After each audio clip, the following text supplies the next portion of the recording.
Hey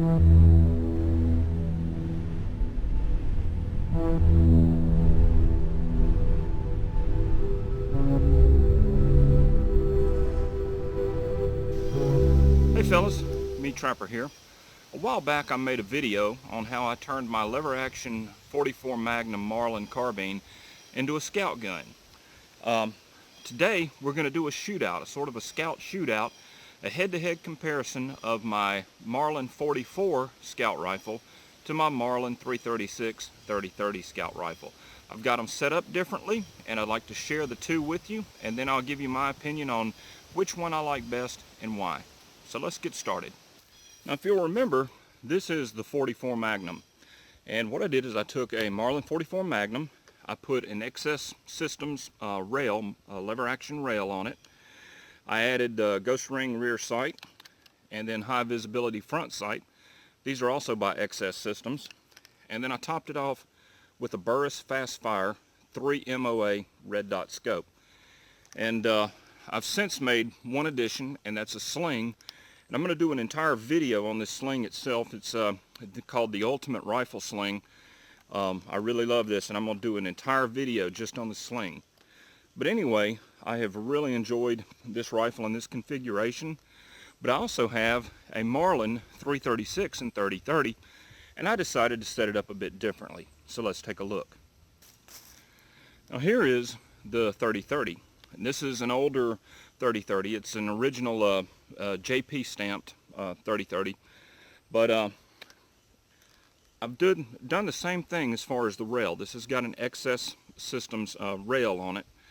Now I've foregone the ghost ring rear sight and the new front sight on it. And that's because I put an optical scope on this. Now the scope that I chose is a Burris scope. And this is their Burris Scout scope. They make two varieties of this scope. They make a 2.75 fixed power scope, which is what this one is, and they also make a 2x7 variable power scope that's basically the same size.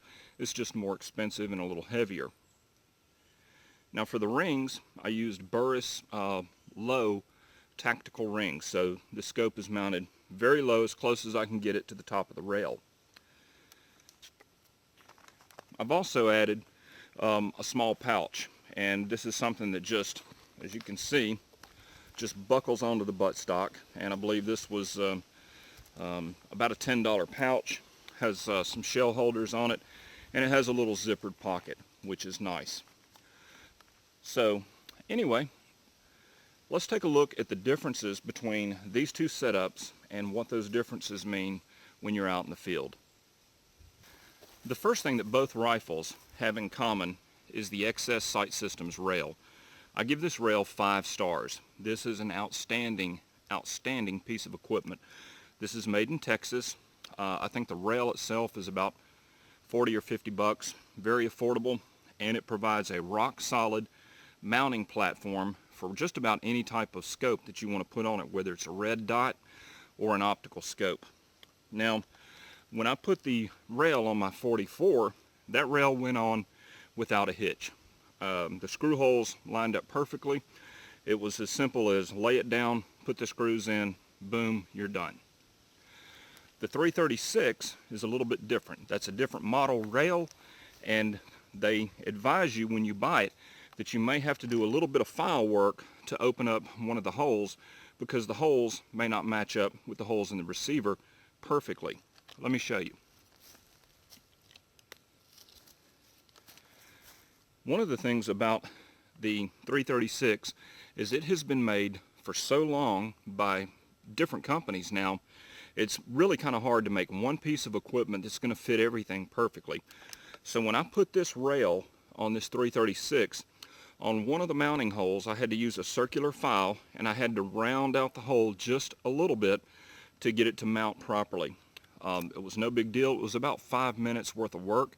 Did it a little bit at a time, try it a little bit, try it a little bit, try it, till I got a nice tight fit. Don't let that discourage you from buying one of these rails. Just keep in mind that if you're using a 336, you may have to do a little bit of file work depending upon your rifle. The rail 5 stars. Regardless of what type of lever action you have, what caliber, regardless of what type of sight system you put on it, I highly recommend the XS Sight Systems rail. Now for the scopes. The idea behind a scout rifle is that you should be able to keep both eyes open when you're engaging the target. It should be light, portable, hard-hitting caliber. You can go research, Colonel Cooper's scout rifle concept. This is not what the video is about. This is a 2.75 power fixed scope. Burris is an excellent brand. They make excellent products. It's made in the U.S. So are the rings. This is a rock solid mounting system. Now, when I go to shoulder this, as long as I've got a good cheek weld, my dominant eye is going to line up with that scope, and I've got a nice, slightly magnified view of what I'm looking at here, and I've got fine crosshairs. So what this means is that this sight is fairly quick to get up. I mean, it's not lightning fast, but it's much quicker than a dedicated one-eye scope.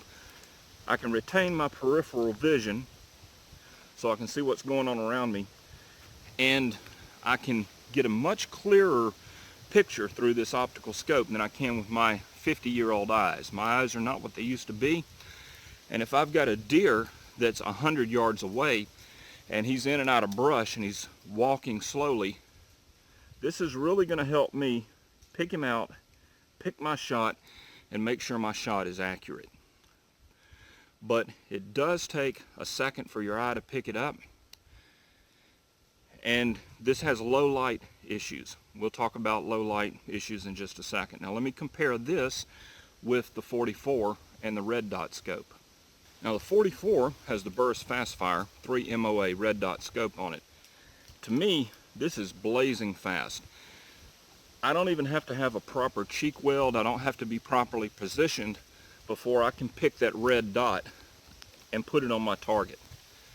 It's just very quick, doesn't have to be perfect, and I can put that red dot on it and pull the trigger. So when it comes to speed of target acquisition, the red dot wins.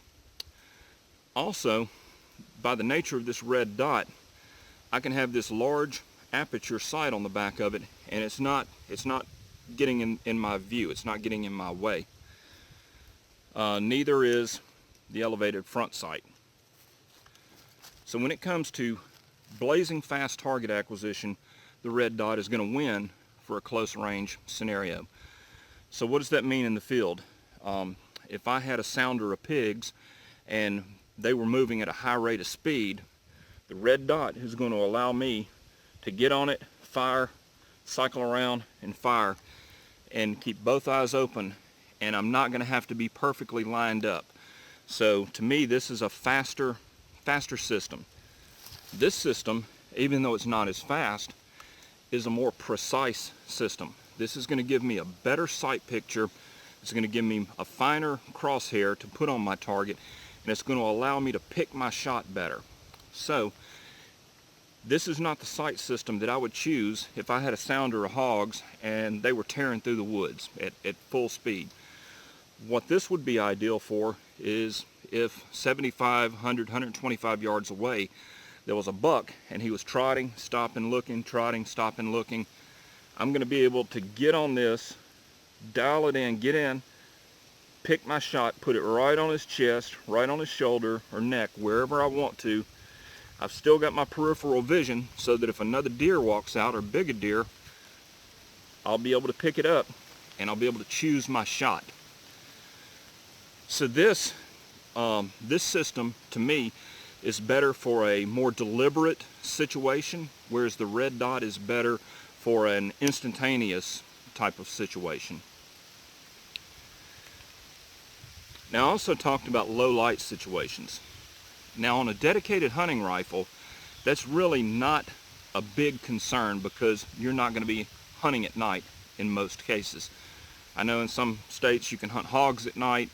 That's a different situation. I'm talking about in general. I feel this is going to be a better dedicated deer rifle, longer range rifle, a better dedicated daylight hunting rifle. For instance, at the time I'm filming this, we have a half moon. I walked out on my back deck the other night, and I can clearly see under moonlight my back fence. I can see my back fence. I can see some trees in the woods behind my back fence. When I shoulder this, because it's dark, I had a hard time telling if I was lined up on this scope correctly or not. And even when I got lined up on the scope and looked at my fence, I couldn't see the crosshairs. The practical consideration of that, or the practical effect of that, is if I had had a man coming over that fence in those low light conditions, I could have seen him with my naked eyes. But I could not have put the crosshairs on him under a half moon outside. I couldn't make the shot. I would not be able to use this. The red dot, on the other hand, I picked that rifle up. I could put it right on the fence, right on the trunk of the tree. I could pick out which tree I wanted it on. If I could see it with my naked eyes, then I could put my red dot on it. So for a low light situation, this was by far the better choice. So what does that mean in reality? Well, if you were doing a night hunting situation, say you were hunting hogs at night, this is what I would go with, as long as I didn't have some sort of night vision scope or thermal scope or any of that. The other implication is that in today's society, it's very possible, and in many cases it's even probable, that sooner or later you're going to find yourself in a situation that you have to fight your way out of. We've all seen the riots that have been going on. I don't have to speak to that political situation, but if I were in a bad part of town or traveling through a bad part of town and some sort of civil unrest broke out and I had to pull out one of these rifles, this is the one I'm going to pull out. Number one, the 44 Magnum has a higher capacity. Number two, this sight works in total darkness. So if I can see a target moving in the shadows, I can put that dot on it and take that target out. Not so with that. Also, in an urban situation or a fight situation, you may be operating at a very close range. You may be talking about a 20-yard shot. A 20-yard shot through an optical scope, even with both eyes open, is going to be a difficult shot to pull off. So, for a fighting weapon, to me, this is the better choice. So what do they say? When it rains, it pours. We've been in a drought situation. Hadn't had any rain for weeks, and the minute I go to shoot a video, oh well, I'll take the rain. But in summary, I'm not so much worried about caliber in the distinction between these two guns. I don't really care that much about the difference between the 44 and the 30-30. They're both great brush calibers. They're both good out to 100 yards, maybe a little more. To be honest, when I'm out hunting, I'm not going to shoot more than 150 yards. I simply am not confident of my eyesight at my age anymore. Plus, you can see the kind of terrain that I'm in. I'm not on the flat, wide open plains or prairies, you know, nothing like that. And I don't hunt on bean fields. So when I'm hunting, I'm in the woods. So really, either one of these setups will work. It's just, for me, what I'm learning from these two setups and using them side by side is that the glass optics, to me, are more of a dedicated hunting optic. Daylight hours, longer shots, more deliberate shots. The red dot is more of a fast action scope, fast acquisition, low light level type of scope, where precision is not as important as simply getting the bullet down range in a general target area, something like that. If you're interested in any of the pieces that I've talked about, the rail, the scopes, the sling, what have you, I'll put links in the description below this video. You can click on them, take you to Amazon, check them out. I have nothing bad to say about any of the pieces of equipment on these rifles. everything is great. It's just they serve different purposes, and that's what you need to keep in mind when you're building out a rifle. I haven't found one rifle that does everything. I don't think there is such a bird. But regardless of which way you go, with red dot or a glass sight, depends on where you're at. You know, if I was out west, glass sight would probably be hands down the winner. When you're in stuff like this, red dot's the winner. So anyway, if you have any questions, let me know. Share your thoughts in the comments below. And I hope this has been useful. The next video will be on the Sling itself. I'm really sold on that Sling. And it was recommended to me by one of the viewers in the comments, and I really appreciate that. So thanks for watching. We'll see you next time.